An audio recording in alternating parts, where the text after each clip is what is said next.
বেশ কিছুদিন আগে একটি ভিডিওতে দেখেছিলাম ডাক্তার ইউনূস বলেছিল একটি কথা যে আমি ছোট মাঠের খেলোয়াড় নয়। এই কথাটা কেন বলেছিল জানেন?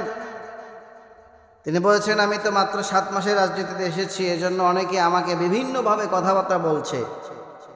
এই কথার প্রেক্ষিতে উনি বলেছিলেন আমি ছোট মাঠের খেলোয়াড় নয়। এটা বাস্তব কথা। দেখেন, একটা উদাহরণ দিলে বুঝবেন যে আমাদের মতন ইমামদেরকে ফোন দেয় কে? সাধারণ পূর্বস্থলীরা ফোন দেয়, অথবা মেয়র ফোন দেয়, অথবা কমিশনাররা আমাকে ফোন দেয়, মেম্বার চেয়ারম্যান ফোন দিতে পারে সর্বোচ্চ। কিন্তু আপনি কি জানেন ডাক্তার ইউনূসকে কে ফোন দেয়? ডাক্তার ইউনূসকে ফোন দেয় বারাক ওবামা, ডোনাল্ড ট্রাম্প, চীনের প্রেসিডেন্ট, জাপানের প্রেসিডেন্ট, তাকে ফোন দেয় পাকিস্তানের প্রেসিডেন্ট। তার মানে ডাক্তার ইউনূসকে আপনি যতই ছোট মনে করেন না কেন, উনি আসলে ছোট নয়।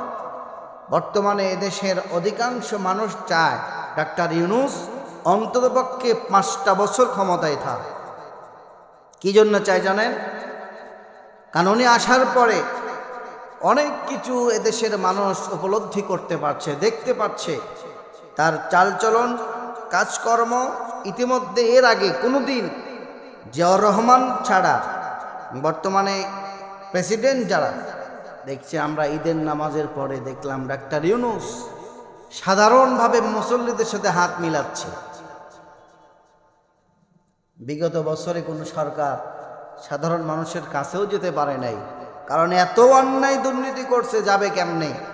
দেশ থেকে পালিয়েছে। আর ডাক্তার ইউনূস হচ্ছে মানুষের সঙ্গে সাথে কথা শুনছে, মুসাফা করছে, যে সমস্ত কাজগুলো করছে, এটা দেখে অনেক মানুষ চাচ্ছে উনি যেতে 5 বছর ক্ষমতায় থাক। আমরাও চাই, তবে ডাক্তার ইউনূস যদি আরও থাকতে চায় আমরা সেটাই চাই, কিন্তু শুধুমাত্র আল কোরআনকে যদি সংবিধান বানায়া ডাক্তার ইউনূস যদি থাকতে চায়, আমাদের আর কোনো বাধা থাকবে না। এটাই হচ্ছে আমাদের দাবি। আমাদের দাবি হলো একটা, কোরআনের শাসন।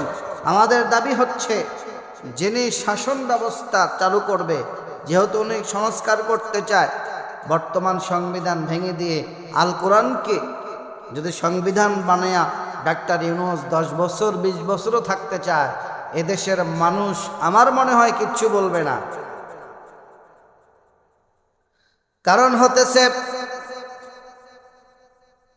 একজন রাষ্ট্রনায়ক যিনি হবেন, তিনি যদি বিশ্বনবী মুহাম্মদুর রাসূলুল্লাহ সাল্লাল্লাহু আলাইহি ওয়াসাল্লাম রাষ্ট্রনায়ক ছিলেন, রাসূলের আদর্শে আদর্শিত হয়ে যদি রাষ্ট্র পরিচালনা করে, হযরত ওমরের মতো রাষ্ট্রনায়ক হয়ে রাষ্ট্রনায়কত্ব করে দেশ পরিচালনা করে, ওই দেশে অশান্তি যেমনি থাকবে না, মানুষ সরকারের বিপক্ষেও যাবে না।